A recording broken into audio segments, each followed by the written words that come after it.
Hey, yo, it's me, Pops Van Marmalade, and you're watching the Comics-Related Madness Network. Uh-huh.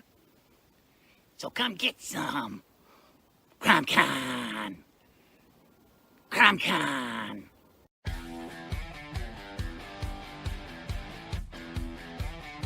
If you're a fan of comic books and comic book conventions, Daytona Beach Comic Con needs to be on your list of must-attend events. It's a show that actually focuses on comic books. Imagine that! This year's event is happening on Saturday, September the 6th, and Sunday, September the 7th. Silverline creators will be there, so we'll see you at the show. If you find yourself in the Orlando area, and let's be honest, doesn't everyone come to Orlando for the House of Mouse? Head over to Coliseum of Comics to get your comic book fix. Be sure to check out their location on East Colonial Drive, where they carry a wide selection of independent comics, including Silverline books. Stop by and don't forget to tell them Silverline sent you. Hey, if you're an independent comic creator looking to get your comic printed, look no further than Kablam Digital Printing. They print our comics and do a fantastic job. They can even print special edition covers. When you reach out to them, be sure to tell them Silverline sent you. Looking for a bold way to boost your business?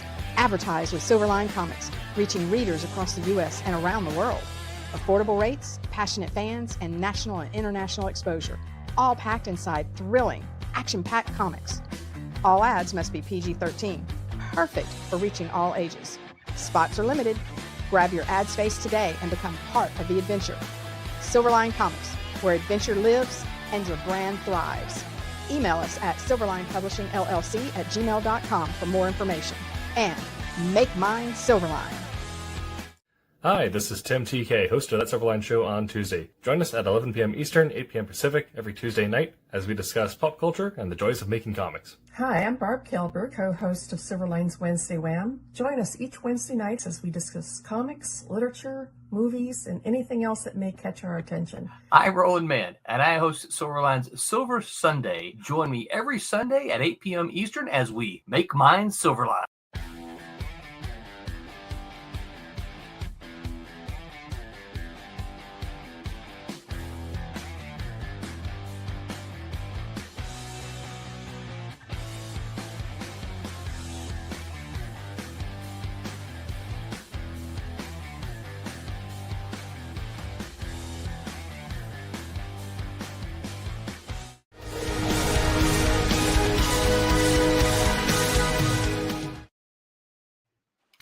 Hello, everyone. Hey. Welcome to Wednesday Wham. With me tonight, I'm your hostess, Barbara Kailberg, and longtime pro. There he is. That's Johnny Come Lately. As always, how y'all doing? John Come Lately. Hi, Pops. I'm your hostess, Barb Kailberg, longtime pro of 36 plus years and creator of the award-winning Divinity. Ew. And next to me is Kaz. Kaz, take it away. I am short-time pro. Not even pro. Kasisi Harris, you can call me Kaz. Writer with Silverline, and I've done some editing for Divinity, little bit, which was amazing. Again, penned one little issue of a story in the Christmas issue of Silverline Comics was Trump's, and Silverline Team Up Volume 2. We got that coming out, and that'll be Miss Fury and Tempest working together. And then another project that I can't talk about yet, but I really want to talk about, but I can't talk about.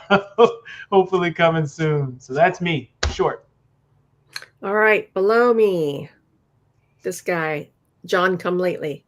Hey everybody, John Medic, writer, Sniper and Rook, and upcoming Ripper. Ecstatic to be here. Yay, and our venerable. Exactly that intro. The mosquitoes loose. Look at that intro. Yes. You like my fring zone? It's almost like you walked out. You're walking down to the ring. That's Led Zeppelin, isn't it? Yeah, immigrant song. That's my ringtone. That was on 4 twice. Yeah. Yep, that's my ringtone. So yes, I am Rob Davis, penciler of Twilight Grim for Silverline, and for stuff going back into the 1980s, drawn characters from Merlin in the past to Captain Kirk and friends in the future. And as I mentioned before, Twilight Grim for Silverline Comics, and a few covers here and there. So there we go. Okie doke. Before we get into anything tonight, I want to mention that we are in the very last hour of our fundraiser, Fund My Comic rejects. So if you want to lay down a few bucks for the last hour, we would certainly appreciate it. We have made our goal, but yay! All right. But we could always use that extra little support, because even if you're just right over your goal, you're gonna almost guarantee that somebody's gonna back out afterwards and not cough up their. The card won't go through. The card won't go through. Something happens, or they decide, Yeah, they change their mind. I think it charges you right away, if I remember right. As soon as it closes. Yeah, as soon as it closes. So, yeah. Yep. And again, if you get a Silverline book, it's already made. This is not funding to make the book. The book is made. So you're just really going in. You can pick up any back issue you want. So go in. Look, I think there's still some art left, if I'm not mistaken. I know some things are sold out, but go check it out. Again, last hour of it. Yep. The only thing, when we do run these crowdfunders, the only thing that isn't done is the thank you page. It's the only thing left to do, and we can't do that until after you guys have shown up. Everybody's name that's contributed gets to put on that page. So, of course, it's not done yet. It's not the fundraiser isn't over yet. Because we're waiting for you. Exactly. So everybody, come on, the last hour. You want to see your name, don't you? But as the chief financial officer for Silverline, I can guarantee you, I know exactly when these things go to press, and it's within 2 to 3 days after the end of the fundraiser. That I have an invoice in my hand from Kablam. They are awesome. They are at the press within. Thank you very much, W. Frank. Yeah. Okay, now tonight's subject is kind of touchy. I've been talking to some people, and there's a lot of pros and cons that I keep hearing. People are very passionate about their views on that, and that is whether or not it is beneficial for a professional writer to start out writing fan fiction. Now, so are we taking the position that they're not professional yet? And does a person aspiring to be take time to write fan fiction on their journey? Or am I already professional and I just choose to write fan fiction? I am not saying that you use fan fiction as a selling point to sell your book. No. That doesn't work. If you go to a publisher and say, I'm a fan fiction writer, that's not going to work. No, you got to go the old-fashioned way. Bye. Yeah, they will. They got to go. You got to go the old-fashioned way of going to an agent and promoting an original work and everything.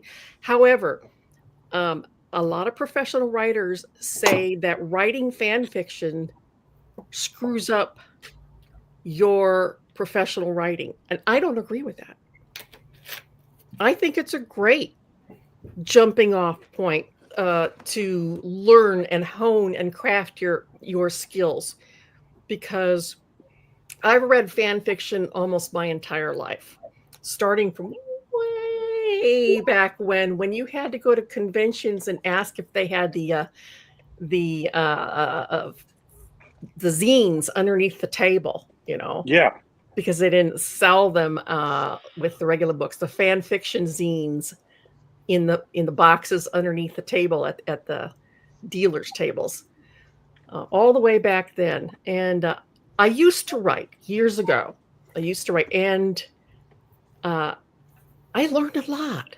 Mhm. I really learned a lot writing fan fiction. I still read it. I no longer write it.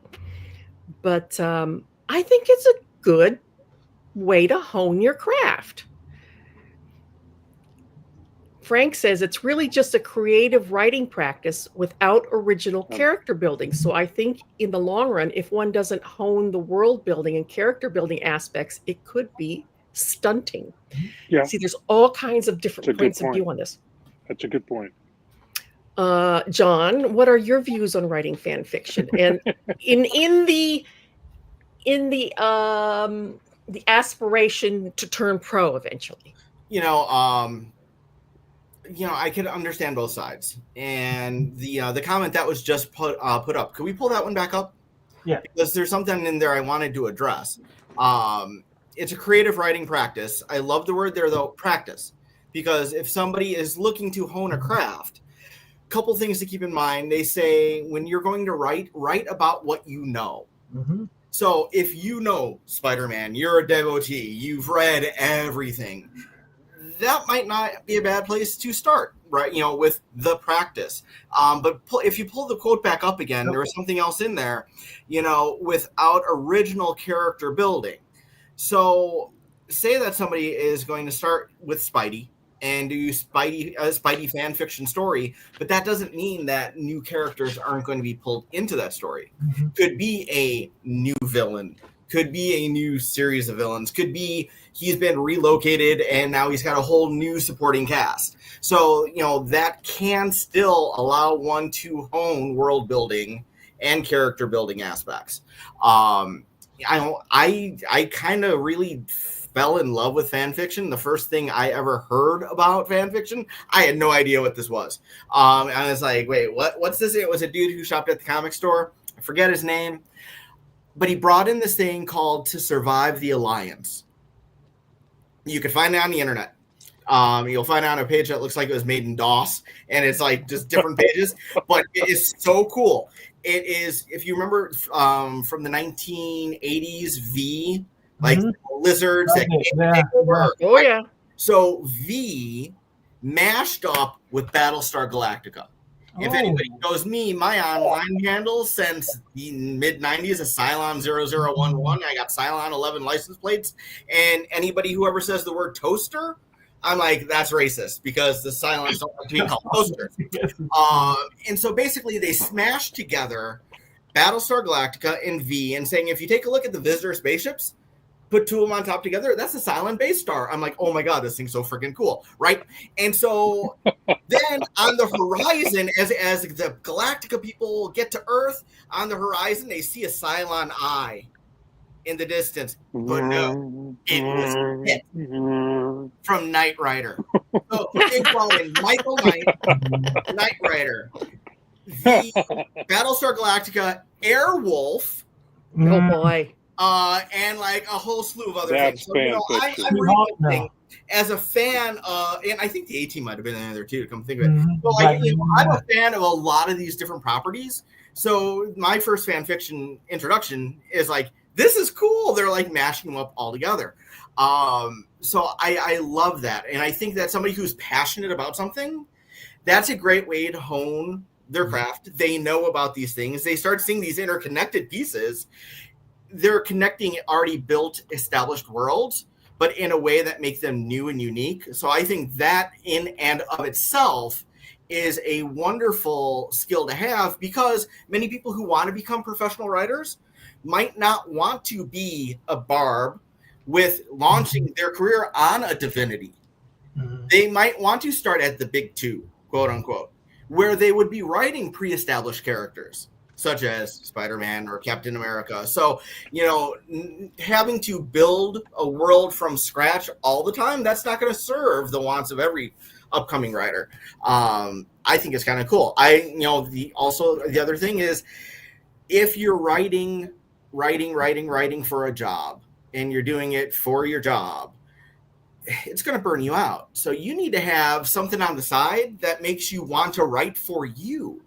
And if that's where like a passionate side fan fiction project could come in.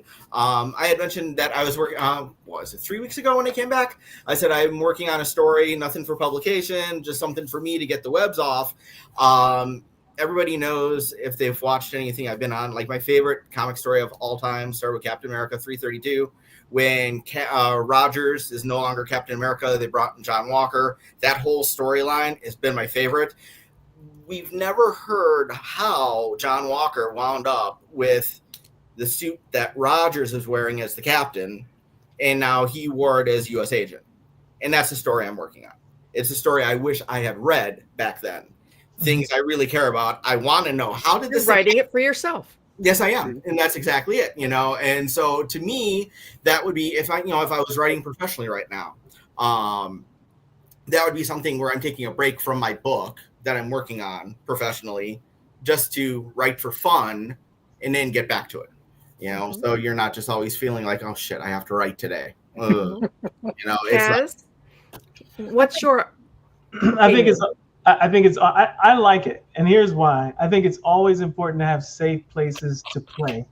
Like, there's a lot of things, especially in today's environment, when you write, you want to be able to understand how an audience reacts to what you write. So you're going to learn elements of story building and all that stuff as you trudge along.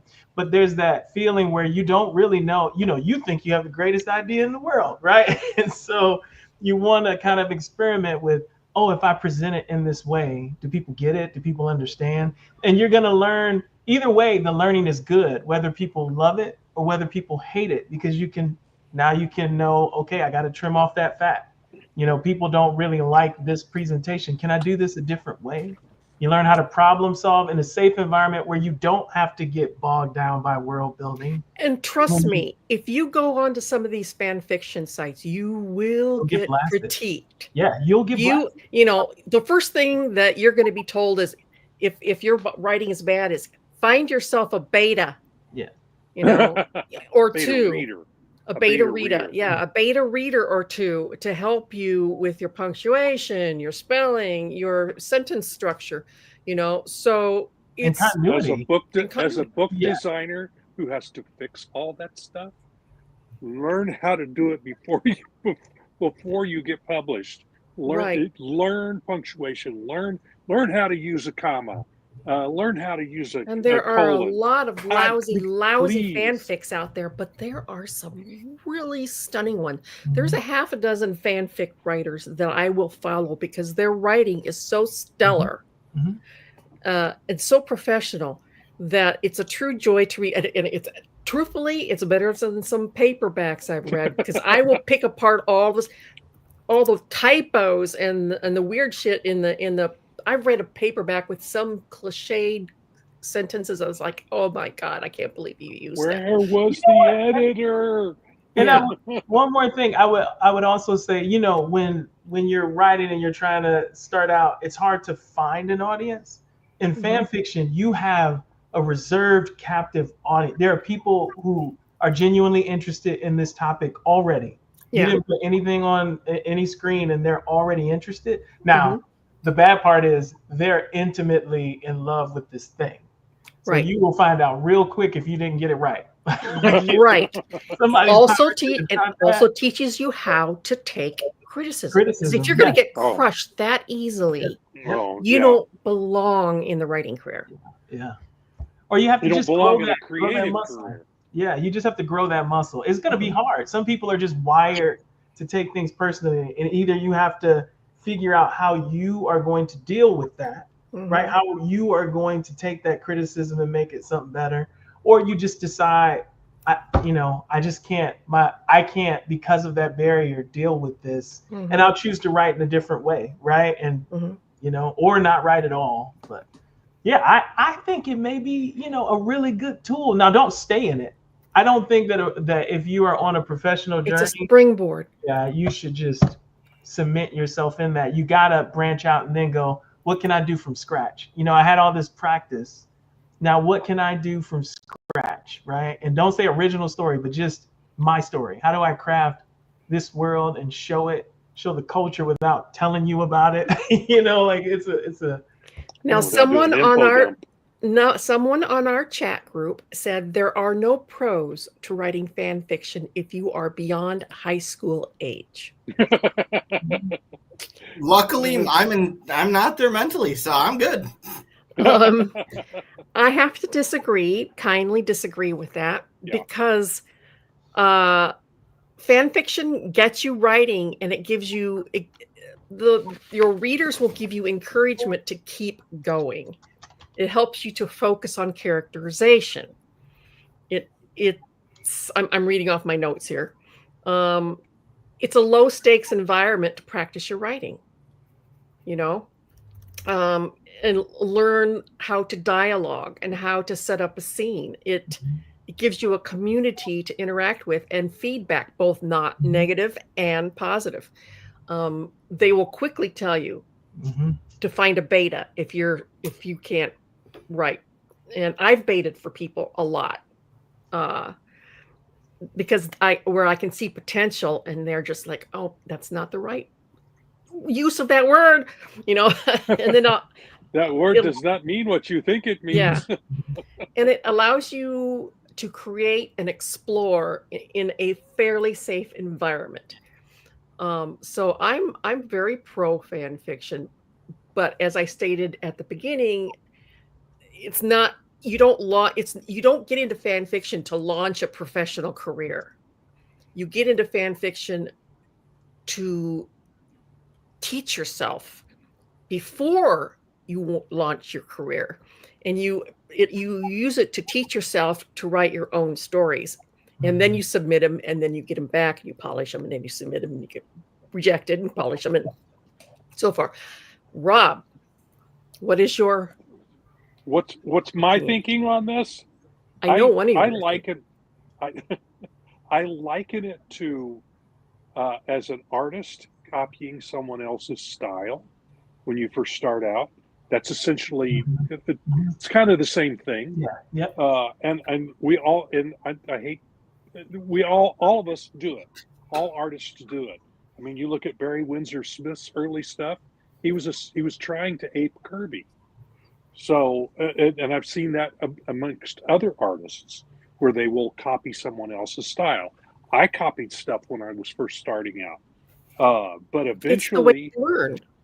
It's the way you learn. Work. It's a mobility device. It just came to me a minute ago. It's a mobility device to help someone who has a disability in art or writing to get over the curb and out into the street where they can drive fully. So it gets them moving. I hate to use the word crutch because that has a different kind of connotation to it, but it's an assist to get you out to where you could do the professional type of work, if that's what you want to do. And as everyone has said so far, if you get into those fan fiction sites, or you have a good beta reader who tells you, what you just wrote there, that sucks. You need somebody like that, and you need to have that build up that rhinoceros skin, because when you start submitting stuff, you're going to get some really brutal reviews from editors and publishers. You've used the same term brutal 3 times in the same paragraph. You can't do that. Yeah.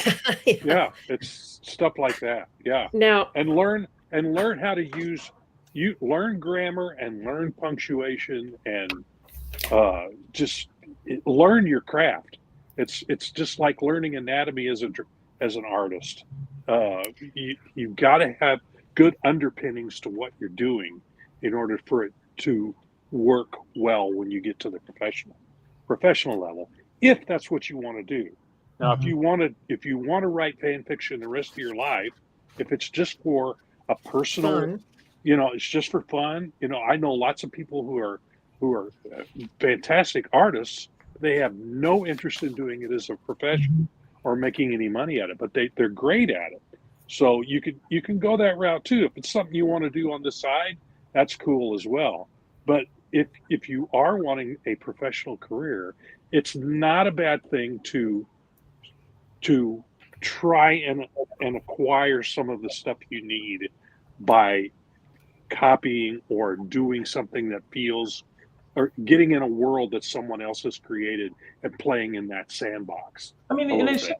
I don't think it should be stigmatized. When you think about being an apprentice, right? An apprentice is under a master, and they're learning that master's way of doing it. I mean, I know this is not exactly the same. You don't have like a master over you, but you're taking this form that is out there already, and you're trying to kind of build yourself on this form, if that is your motive when you do it.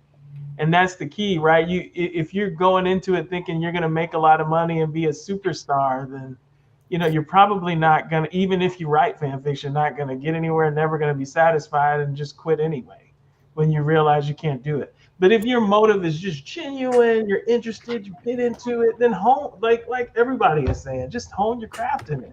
And Kaz, you had said when you'd started, it brought back something that popped into my head, kind of like when you have a driver's permit.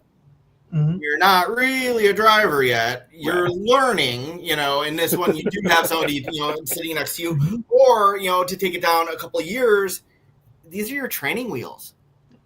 Yep. This is where you're able to start in a safe environment, and hopefully starting for fun, to learn the ropes. One of the first ones that I wrote when I was in my college years was something that would never, ever happen, because completely different IPs that would never cross over. And I was actually trying to find the picture. Got a picture that really, really cool. I had a small little ponytail back in the day, not very, very long. And there's a picture of me getting a small stereo system for my birthday, and I'm setting it up in my room, but I'm wearing a Silverline cat and mouse vintage shirt. Nice. Yeah, so it was really, really cool. But that when I cut it off, I put it in an envelope, and then I drew a picture of Boba Fett on it, and then I drew Boba Fett having like a little ponytail coming out of it. And I'm like, oh. And then that launched the idea of a story. So it was this guy who was retired, and he's on another planet, and his granddaughter came to visit, and she's messing around in the attic, and she finds this uniform, and it was Deadpool. So he was Deadpool when he was younger, but she found another uniform, and he was also Boba Fett. So you got one who never talked. You got one that never shut up, and she wound up taking on like a female Boba Fett and or Deadpool type of persona. And I was like, Star Wars and Marvel. Cosplay. What? But, it was just this little idea that made me go, I want to write a story around this. And it was fun to do. And obviously, I still remember it like 30 years later. You exercised the muscle. Yeah, exactly. Rob said something also in chat, which I'm going to come back to haunt him with. Oh, no. Here we go. Fan fiction is a pastiche. No, I said, mean? Yeah, it is. I know. And I am gonna take that and run with it. Okay, you have to agree with me here. A pastiche. I said it. Yep. This is a pastiche is a work of art or literature that imitates the style, character, or elements of another work, often in a way that pays homage or celebrates the original. Yep. That sounds an awful lot like fan fiction. It is. But you do realize, if done right. You realize that professionally, anybody who writes Sherlock Holmes, anything not written by Arthur Conan Doyle, any Star Trek books, any Star Wars, Transformers, or non-Bram Stoker Dracula books, and endless other examples, including comics, general domain adaptations, and any books based on TV, toys, or movies are all pastiches. And you could even consider our entire career as comic book writers and artists as professional pastiches, because we started with the original Superman, and then the next writer took over, and then the next writer took over, and they were all doing homage to the original, and the original character designs. It's all a pastiche. So in a way, it's all fan fiction. It's just professional fan fiction. Wasn't I remember reading something that was like a deep, insightful look at the 70s, the late 70s maybe, and the early 80s, when like really the first generation of comic book fans of the Silver Age started becoming the professionals, and how things the Bronze Age, yeah, and then like so you had these people who were fans now being the quote unquote professionals, and that totally changed the way the comics were getting written. Because they're throwing in their own spin on it. Yeah. Mm-hmm. And that's exactly what happens in fan fiction. You go in there and you put your own personal spin on things. And every new writer who comes along in comics says, I'm going to put my own spin on this. And let's take a look, like John Byrne. Mm-hmm. So we had Superman. You mentioned Superman. And then we had him redefining Superman with Man of Steel in the 80s. And that stayed canon for a long time. Yeah. Still is. The latest Superman film, and I hope this isn't a spoiler. Don't spoil it. Don't Still gets his powers completely with the sun, with the yellow sun, which is the way Byrne built on it, is that he changed it slightly from what it was. It's always been the yellow sun.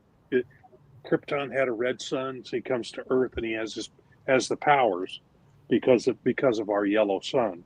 But he built on that even more, and that's using more of his idea about the powers in this latest Superman film.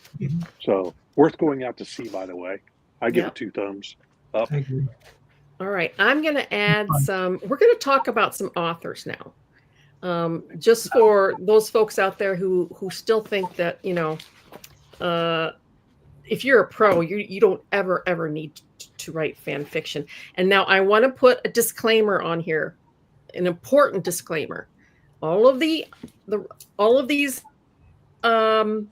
authors, these are posted without comment on any of the authors' personal or political beliefs. All right. But we're talking strictly about their literary success. So no slanderous comments, no slamming if you don't like the author. It isn't about everybody that. Be cool. Yeah. Mm-hmm. It isn't. Yay! Thank you, Frank. So we're not going to talk about their personal or political beliefs. We are just going to look at their body of work. This is New York Times bestselling author Cassandra Clare. She's well known for her Mortal Instruments series. If you have read that, she was a very prominent fan fiction writer in the Harry Potter and Lord of the Rings fandoms before she went pro.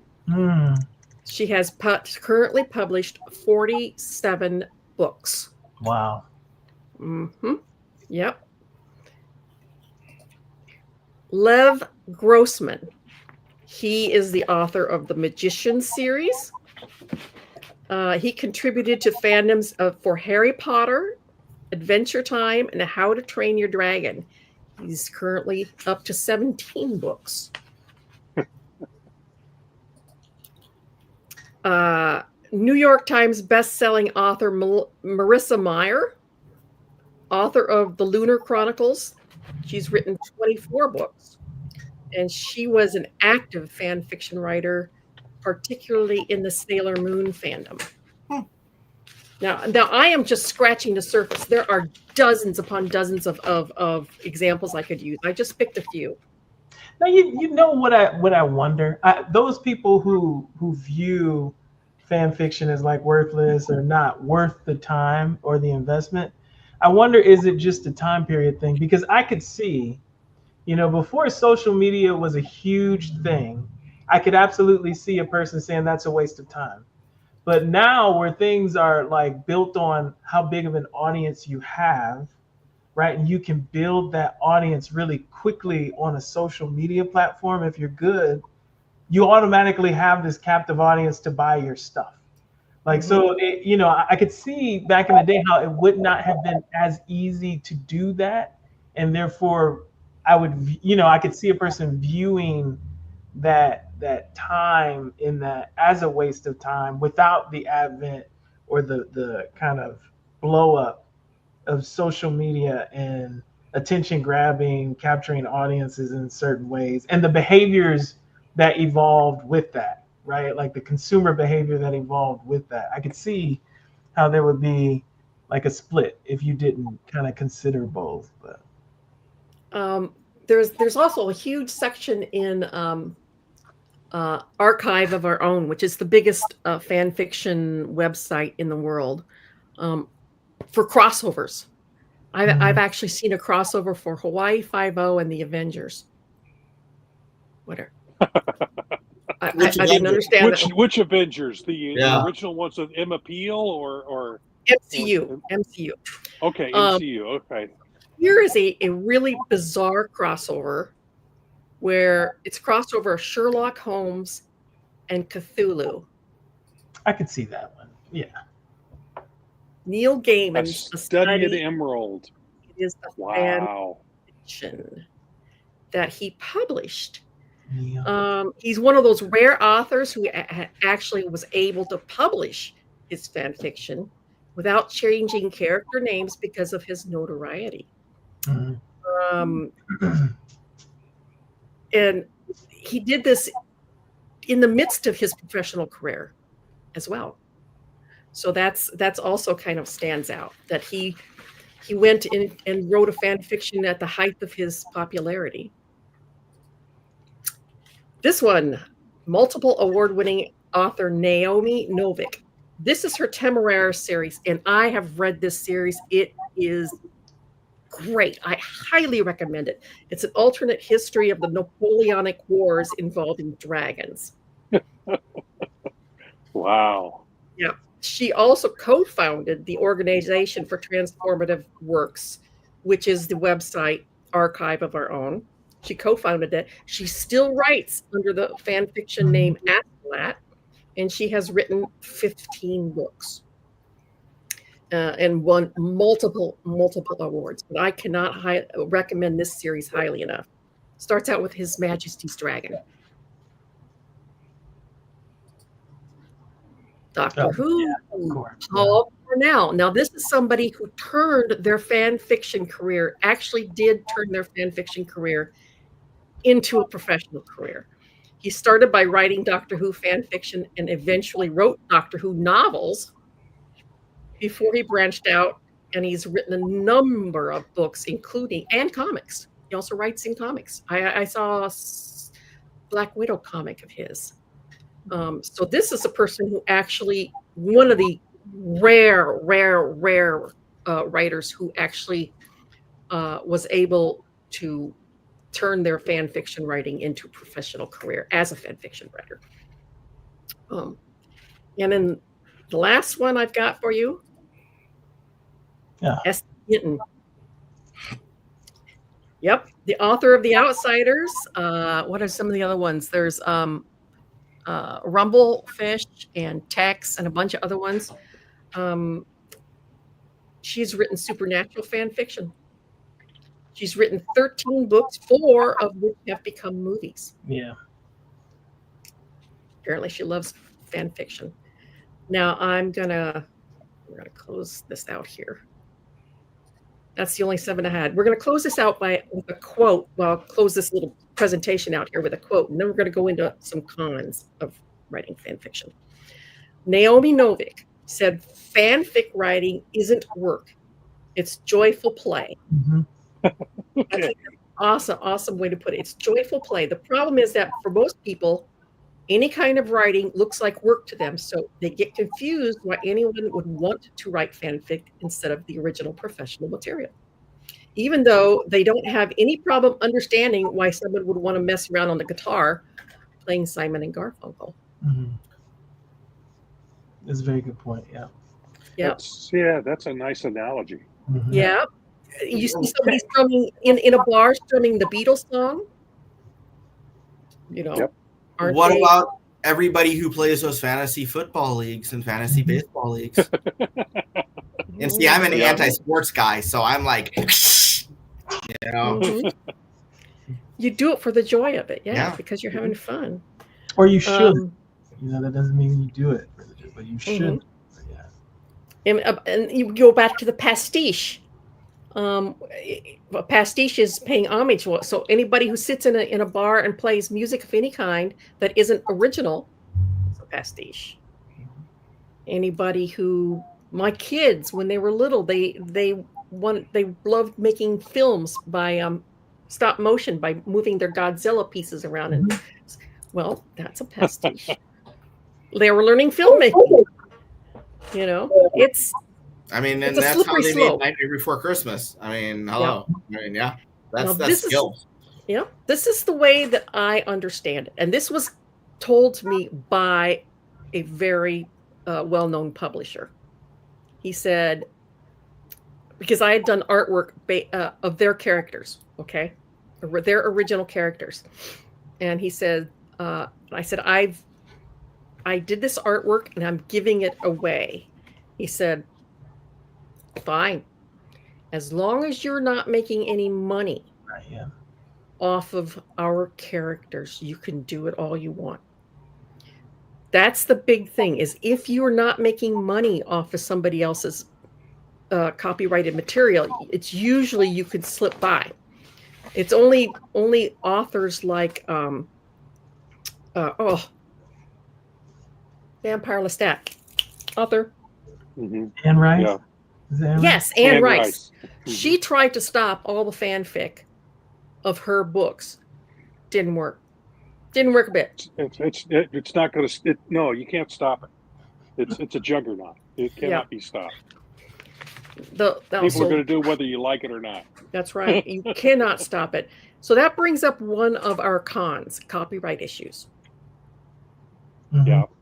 Fan fiction is based on copyrighted material, and while it's often considered transformative work, it's important to be aware of potential legal issues, especially if you plan to monetize it. That's the important part, monetizing it.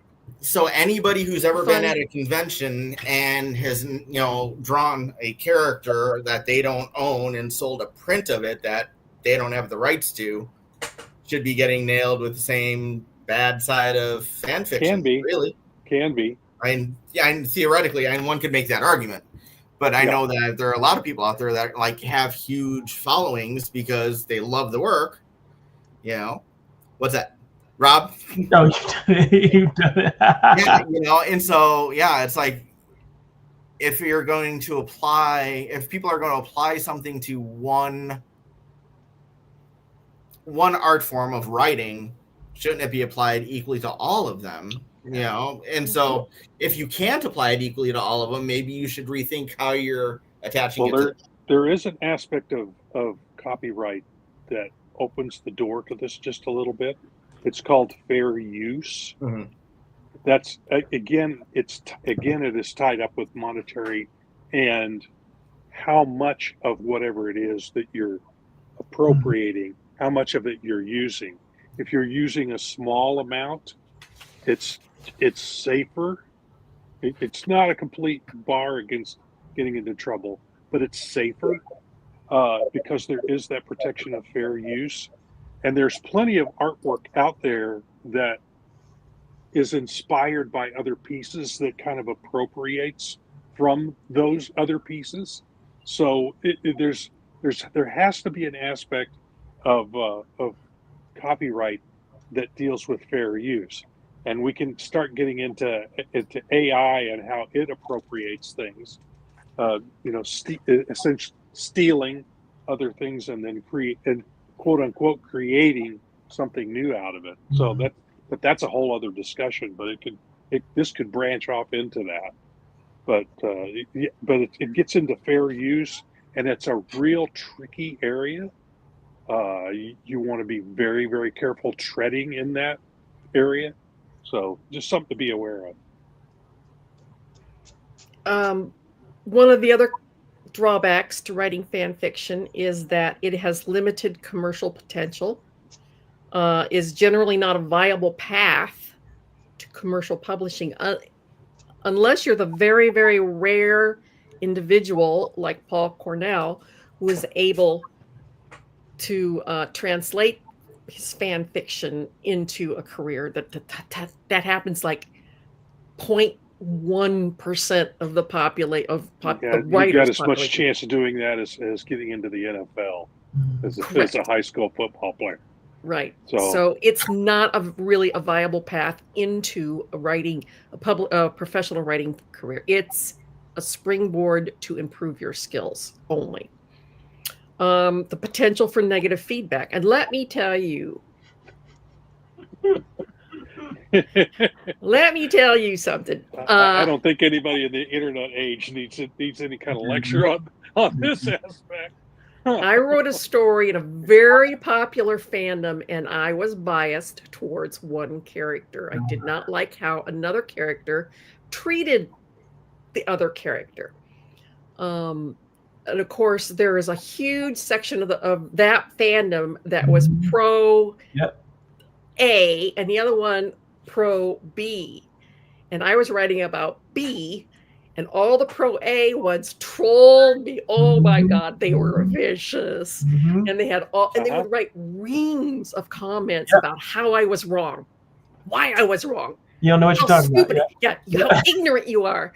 And don't you know that so and so and so and so and so? Yeah. You know, it can very, very vicious. It could spiral out of control pretty quick. Yeah. So if you are not prepared for something like that, you can do one of two things. Don't write in a public forum, or two, turn off comments. Yeah, sometimes it's better. Yeah, let a few come through and then cut it off. Yeah. It's not gonna go well. Like in AO3, you can click the kudos button to give you a thumbs up, basically. So you can still get kudos, but you can if you want to, you can disable comments. I never have. I'll take it all. And something to think about, if you're going to be posting stuff as a, an amateur writer doing fan fiction, expect to get flamed. People are going to flame you, because aren't people flaming like everything now that's professional? Oh, yeah. I hated Fantastic Four. It was awful. They screwed this up. Well, people are saying, I hated Superman. People are nasty about everything. Even before they see it. Yeah, anonymity. The anonymity of the keyboard makes people very brave. And it's a good lesson to believe in yourself too. Like sometimes you wrote it because you love the idea, and you just need to sit with that. Like, you know what? It's not perfect. Yeah, I jacked up. Yeah, so-and-so's power set isn't scaled that way, but when I wrote it, I love that, and I'm just going to put it out there. I'm not making money. This is just an idea that I put out there. Learn to believe in that and sit in your idea. Now, improve.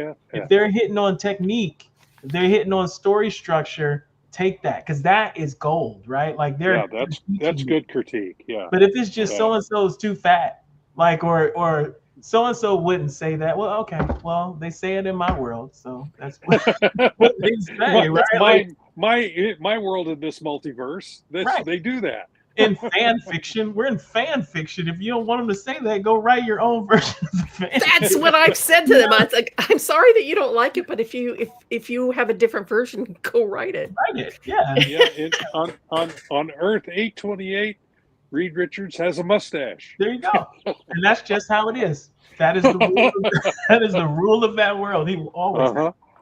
And the Herald of Galactus is sent out to people that need a shave, and Galactus shows up just with a razor and goes and does his thing. How funny would that be, though? That'd be pretty cool. And the Silver Surfer is female. Yeah. Well, that's crazy talk. And a lot. I would have to say that there are many professional writers out there that wrote fanfic and won't admit to it. Yeah, probably. I mean, 100% I would say a majority of writers out there wrote fanfic, and they won't cop up to it. Whereas some of them will, like the list that I gave you. Naomi Novik came right out and established the biggest fanfic website in the world. Which one's that? Archive of Our Own. It's AO3. Oh, cool. That's the one I read from when I do read. They're not ashamed of it. And because a lot of people will say, "Oh, you can't admit that; it's going to hurt your career." Well, obviously, that's how they used to be about science fiction too. Mhm. Science fiction, that's trash reading. That's horrible Really? stuff. Really? Yep, that's the way it used to be. Early on in the 20s and 30s and 40s, science fiction was trash because it came out of the pulps, and pulps was and admittedly there was a lot of crap written in the pulps, but then there are some of the better writers then came up with some gems that are considered classic today. But it was not literature.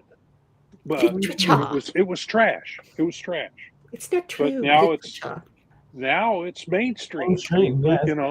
I mean, he was stunned that it was ever thought to be trash. Same thing with comic books. I mean, that about comic books, the 1950s, and Frederick Wortham coming along and blaming comics for juvenile delinquents nearly destroyed the industry, and it's still reeling from that blow. It still has not recovered completely. So yeah, a troll. So Wortham was a professional troll. Yes, he was. And even when I first started doing science fiction conventions way back before I was a pro, this is back in the early 80s. Once the space race happened and space became accessible, that changed everything. I think you're right. It did make a big difference. Yeah. Yeah, I think you're right. I mean, yeah, definitely. Back in the early 80s, when I was doing science fiction conventions, in order to get a fan fiction book, you had to know the right dealers and say, "Can I look in the boxes under your table?" Because it was considered to be not professional for that book dealer to have them out on the table. Now they don't care. Well, also, and let's be fair. Some of those books underneath the table were Slash, Kurtzbach, Oh my God. Yeah. Which, I mean, they have whole sections of that too in AO3, but the majority of everything is Gen. I don't even know what that is. I'm so confused right now. Slash? Gems. It's like Kirk / Spock. Oh. Kirk and Spock. Yeah. That's in where it love started. with each other, physically. Oh. The way you said that was so funny. You have to spell it out. Yeah. That's why it's called Slash because Physically. it's the relationship is the name of the person and then a slash mark and then a person. Oh my God. That's why it's called Slash. I am feeling so And bright emphasize today. it somehow.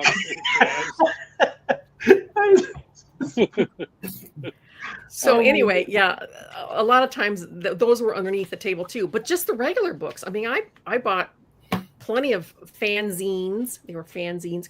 That's what they were called, where they would be multimedia, where they would cover like almost every show on TV. They would have at least one story in that book, and they were like thick ones. That's the only way you could get it back then. This is before the internet. Mm. So, Come a long way. I know we have. So, how about you, audience? Yes or no? Do you think fan fiction can help, hurt, or would you say you're going to stay way far away from it? I'd like to hear some of your opinions on that.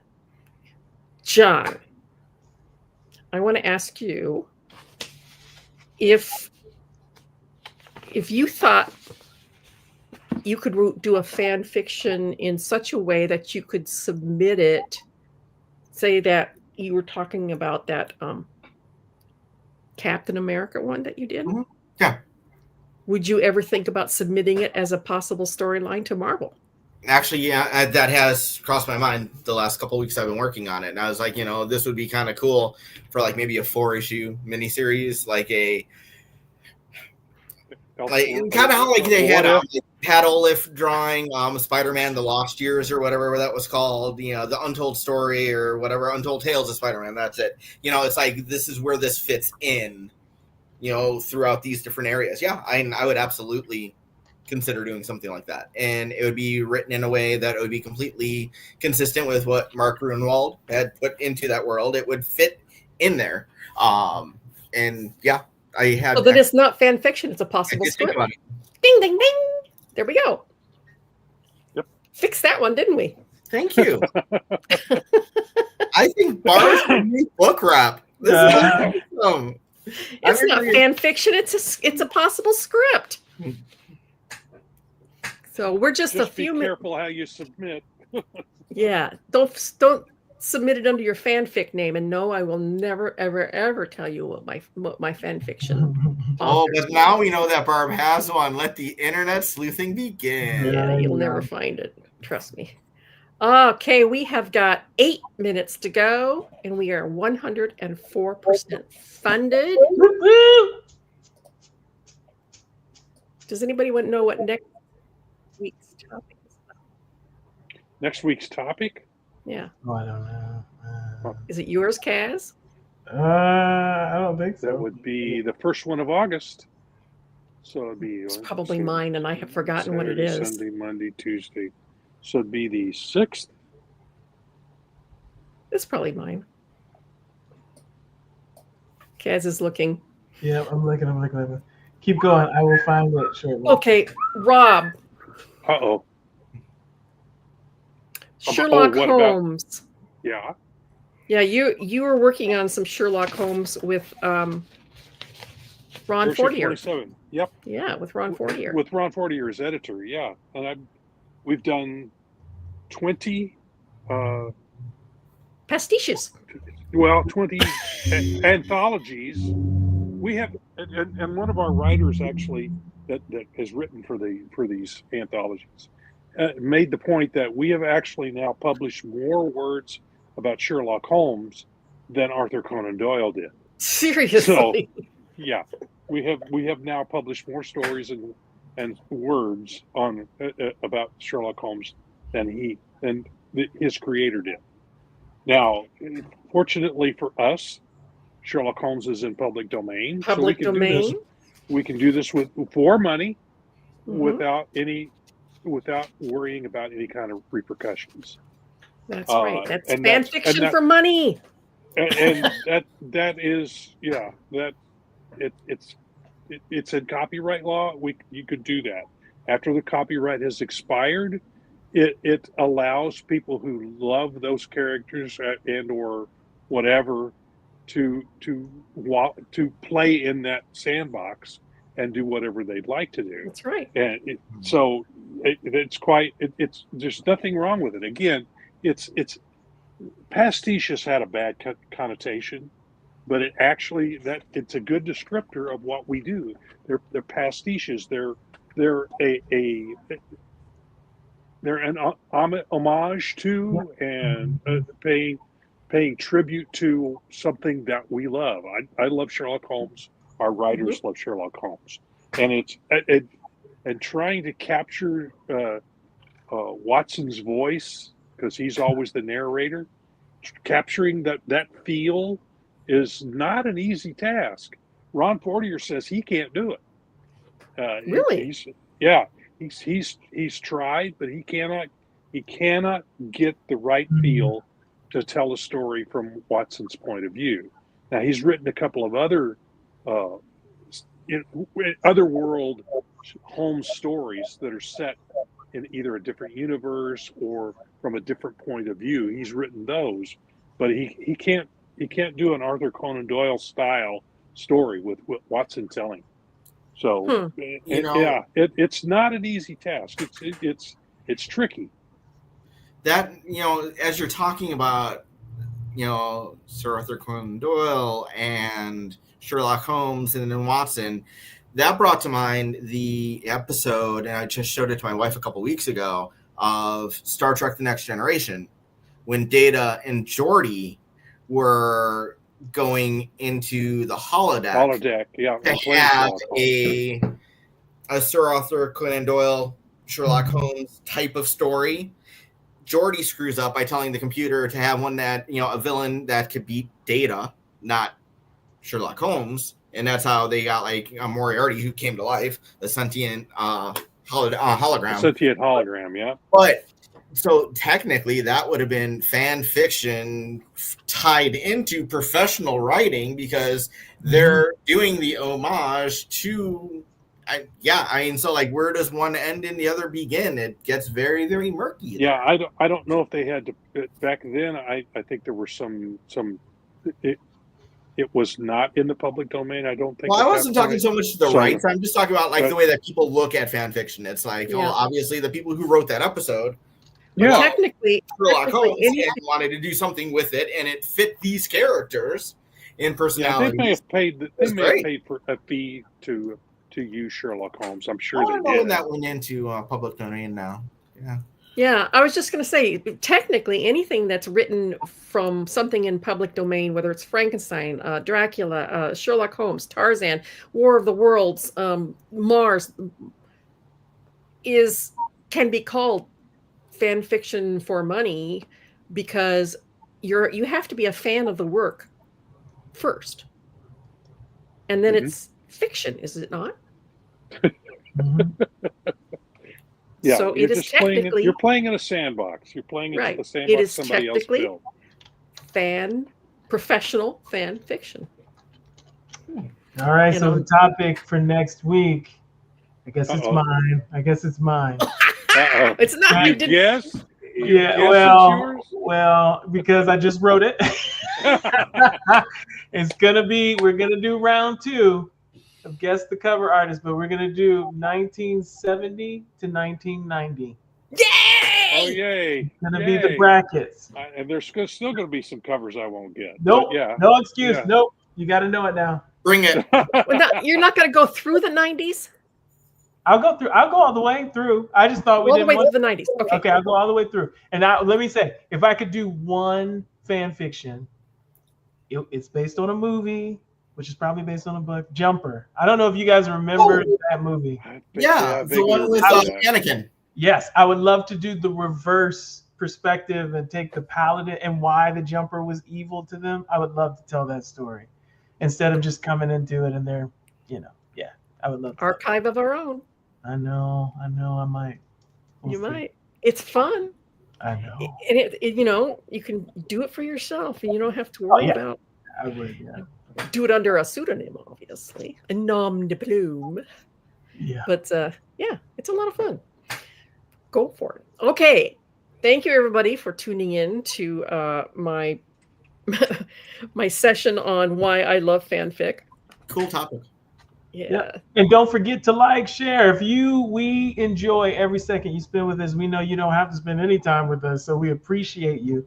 If you like what we do, please like, share, subscribe, go on your social media platforms and push that fancy button that shows love to Silverline Comics. Thank you all.